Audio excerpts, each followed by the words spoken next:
Bonjour mes amis, j'espère que vous allez bien. Nouvelle vidéo à deux. Comment vas-tu mon frère? Bah ça va, c'est la pêche. Pour cette nouvelle vidéo à deux, on va vous donner notre avis sur le premier Ghostbusters de l'année 2025. Mission Impossible Final Reckoning. Donc tu es prêt? Je suis prêt. Donc c'est parti pour la critique de Mission Impossible. Il faut que tu me fasses confiance. Une toute dernière fois.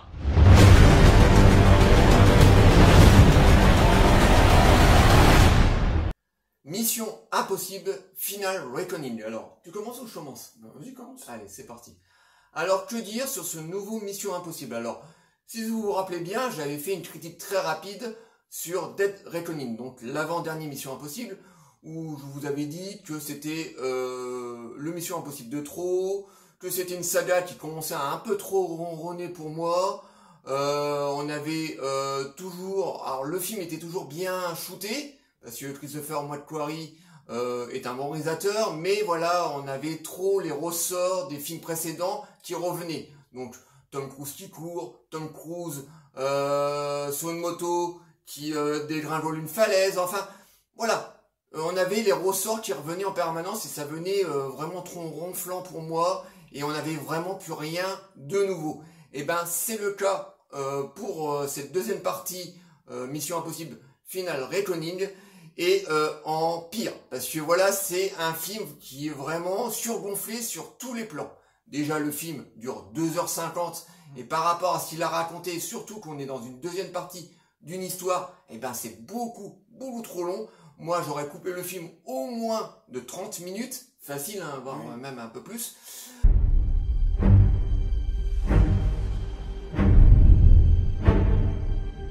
Il est très mal dosé. Qui veut dire qu'on a des scènes d'action, mais à la fois on n'a pas assez d'action, ça cause énormément, ça rabâche en permanence l'histoire, et on a des dialogues qui ne servent strictement à rien.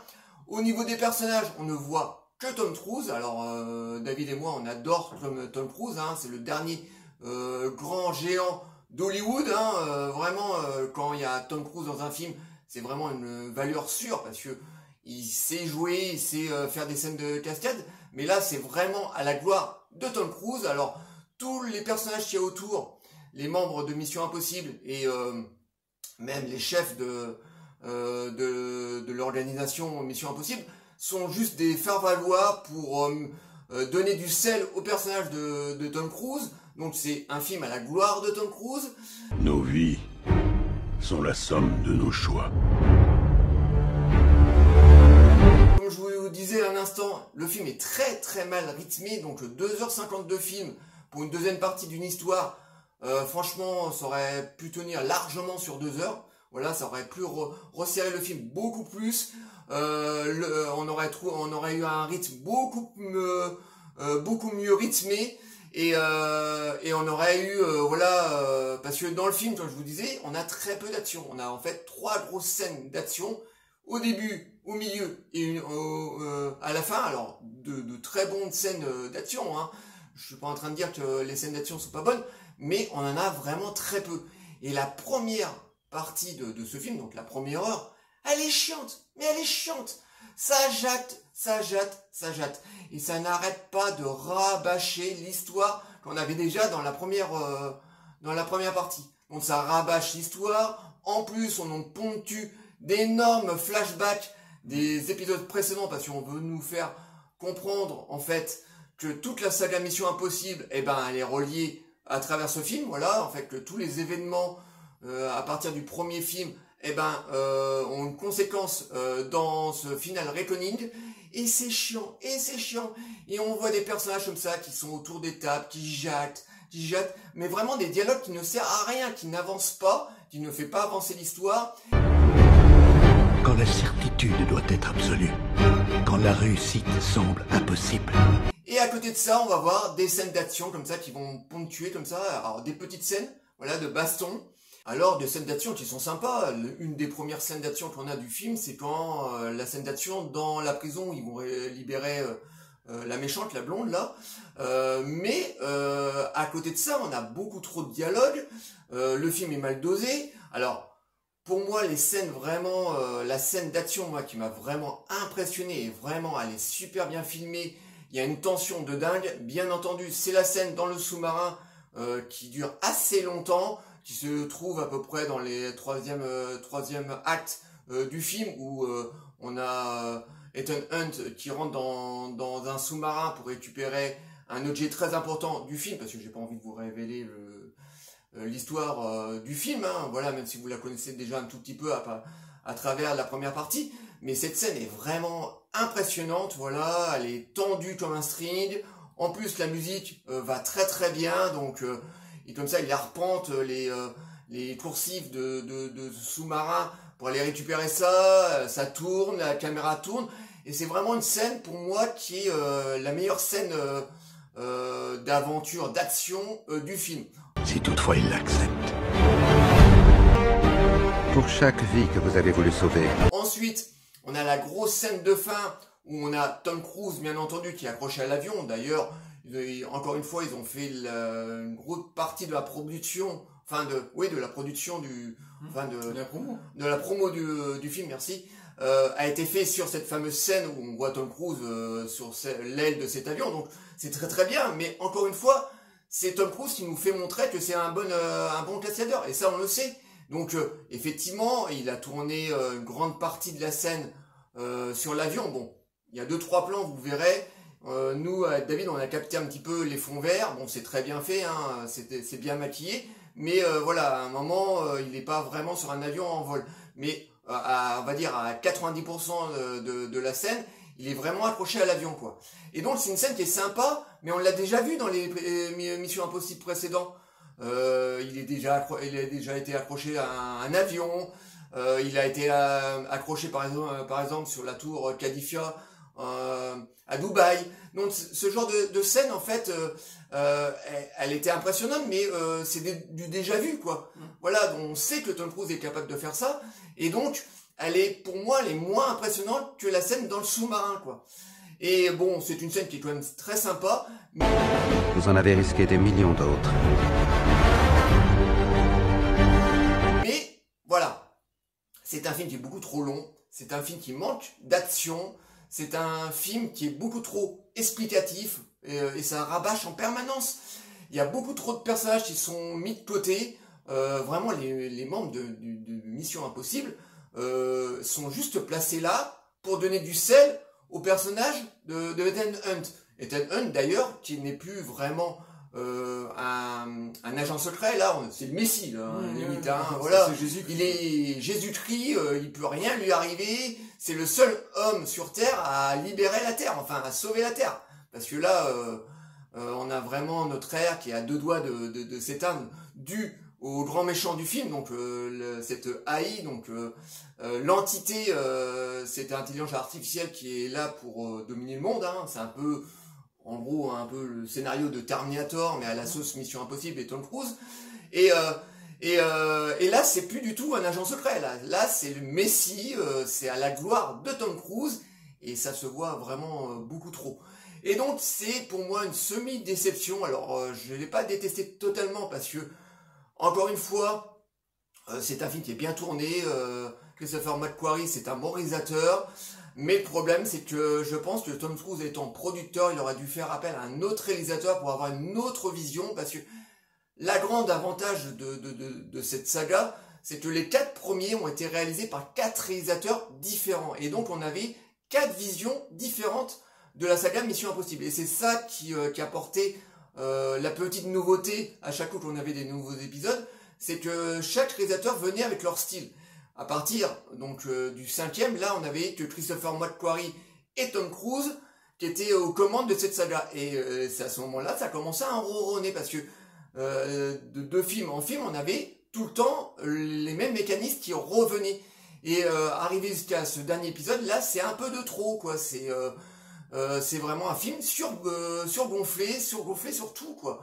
Au niveau de sa durée, au niveau de son rythme qui va pas, au niveau de ses dialogues, au niveau de ses manques de scènes d'action, tout ça on ronronne, tout ça, il y a plein de choses qui ne vont pas, mais ça reste quand même un film de haute qualité, un film cinématographique, voilà. Présente tout ce qui respire sur cette terre.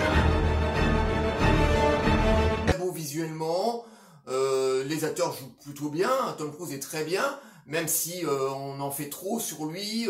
Là, c'est vraiment, la caméra est en permanence sur Ethan Hunt, il est dans le film à 95%, et donc pour moi, ça a été une petite déception, donc c'est un film que j'ai plutôt apprécié. Mais voilà, en plus ce sera pas le dernier parce que faut pas vous fier au titre, hein, Final Reckoning. Mais en fait, voilà, il y a une grosse porte ouverte pour un essentiel prochain Mission Impossible. On sait jamais, hein, si Tom Cruise fait 2-3 échecs, eh ben, il va pouvoir rebondir sur sa saga juteuse. Donc, à mon avis, ça sera pas le dernier, mais pour moi, une semi-déception. Toujours la même histoire, non? Et donc, toi, David, qu'est-ce que tu as pensé donc de ce nouveau Mission Impossible? Bah, grosso modo, c'est à peu près la même critique que toi. On va pas chipoter plus loin. C'est un film, pour moi, c'est un peu une calzone, quoi. C'est une grosse pizza remplie d'air. Alors, la première partie, j'avais l'occasion de la regarder juste avant d'aller voir ce dernier épisode. Je trouve que la première partie est beaucoup plus fluide. On est dans la mécanique de Mission Impossible, hein, des grandes cascades, une équipe bien rodée, les personnages beaucoup mieux écrits que dans cette deuxième partie, parce que j'ai trouvé que les personnages dans cette deuxième partie sont un peu grotesques, il y en a beaucoup qui servent à rien, ça cabotine sur certains autres personnages, surtout chez les méchants, et je trouve que la première partie était beaucoup plus fluide et beaucoup plus resserrée, parce que le film était beaucoup plus court.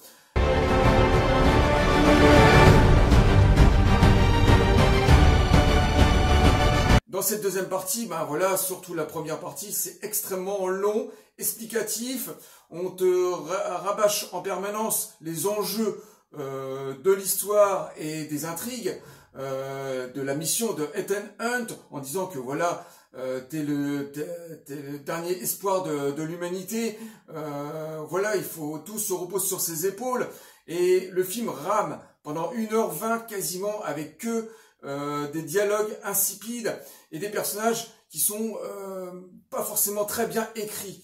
Par exemple, de temps en temps, on a des scènes comme ça d'action qui vient parsemer, mais c'est très très court, hein. Cette fameuse scène dans la prison dure quoi, allez, 2-3 minutes, et après on passe à des explications. En plus de ça, il y a un personnage, on va pas vous citer lequel, qui disparaît dans ce film, qui est totalement risible. C'est même pas émouvant, c'est une pauvre scène qui est tournée dans une sorte de prison, voilà, et c'est même pas émouvant. Même Tom Cruise, qui essaye de passer les émotions, moi ça m'a procuré aucune émotion. En tout cas, quand j'ai vu cette scène-là, je l'ai trouvé tellement risible qu'à la limite, ce personnage peut disparaître, ça n'a aucune importance, même au sein même du film.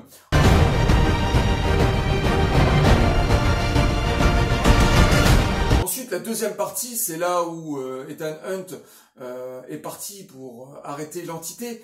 Donc, dans ce fameux sous-marin, même la scène d'ouverture sur le porte-avions, qui fait méchamment penser, bien sûr, à Top Gun, aux anciens succès de Tom Cruise, et ben là, c'est pareil, c'est des explications à plus en finir.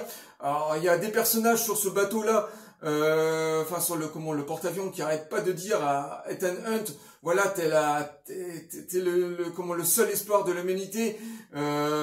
En plus, t'as le capitaine aussi qui est un peu risible. C'est pareil, moi j'ai trouvé que le personnage était mal écrit, qui doute au départ et ensuite, il se laisse convaincre par Ethan Hunt. Enfin voilà, tout ça c'est hyper théâtral. Pour moi, je trouve ça très très grotesque.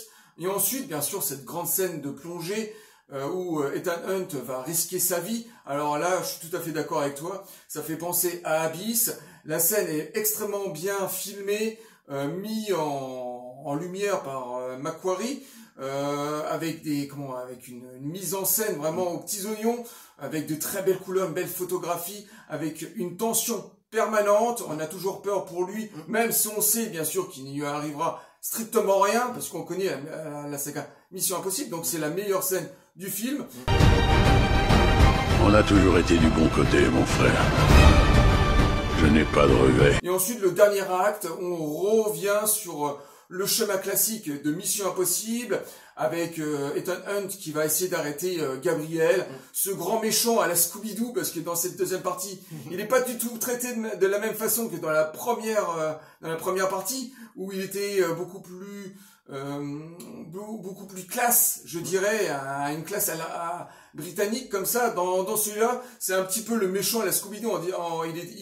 Il cabotine énormément, ouais, il arrête pas de rigoler comme un crétin, et en plus de ça, il est pas très menaçant. Donc on a cette dernière scène d'action sur les avions, là où il est accroché. Bon, donc voilà, c'est Tom Cruise qui fait des cascades lui-même, quasiment à 90%, c'est très bien, mais c'est du déjà vu, même si le final est explosif, hein, c'est la grande qualité de Mission Impossible. Et ensuite, bien sûr, voilà, faut s'attendre bien sûr à une sorte de porte ouverte, donc on peut imaginer dans quelques années un nouveau, ou en tant que producteur, on ne sait pas trop, hein. En tout cas, je pense qu'il va attendre quelques années, s'il a une baisse de régime, de relancer la saga. Mais en tout cas, ce deuxième épisode est beaucoup trop boursouflé, beaucoup trop explicatif, beaucoup de trop dans tous les sens du terme. C'est un film très agréable à regarder tout de même, hein. Ça reste un film de cinéma à l'ancienne, mais une première partie largement plus non, la première partie est nettement plus digeste et beaucoup plus fluide, même si l'histoire était beaucoup plus courte. Tu veux dire la première partie. Oui, la première partie, que cette deuxième partie qui est beaucoup trop volage, avec trop de théâtral, trop de personnages, et en plus de ça, j'aime pas aussi l'humour de cette deuxième partie. Donc voilà, c'est un dernier Mission Impossible, de trop pour moi, mais faut pas bouder son plaisir. On est quand même dans un vrai film de cinéma avec le grand Tom Cruise en tant que Jésus-Christ.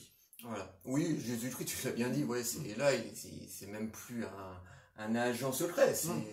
C'est le Messie qui va nous libérer de la méchante entité artificielle. Donc, vous avez bien compris, c'est une semi-déception pour nous. Alors moi, voilà, un petit peu toi aussi, je pense.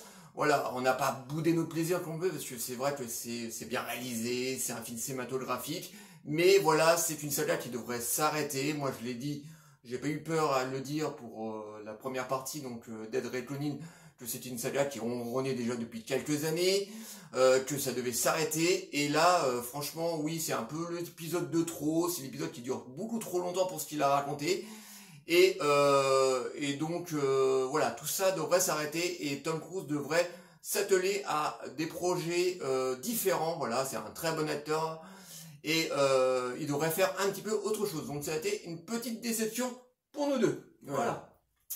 J'espère que cette vidéo vous aura plu, hein. On va faire le petit message de fin. Ouais. Likez, délikez, abonnez-vous. N'hésitez pas les amis, comme d'habitude, à nous envoyer des messages pour nous dire ce que vous avez pensé de Mission Impossible Final Reckoning. On vous répondra toujours avec plaisir. Et nous, on vous dit à très très bientôt. Ciao les amis.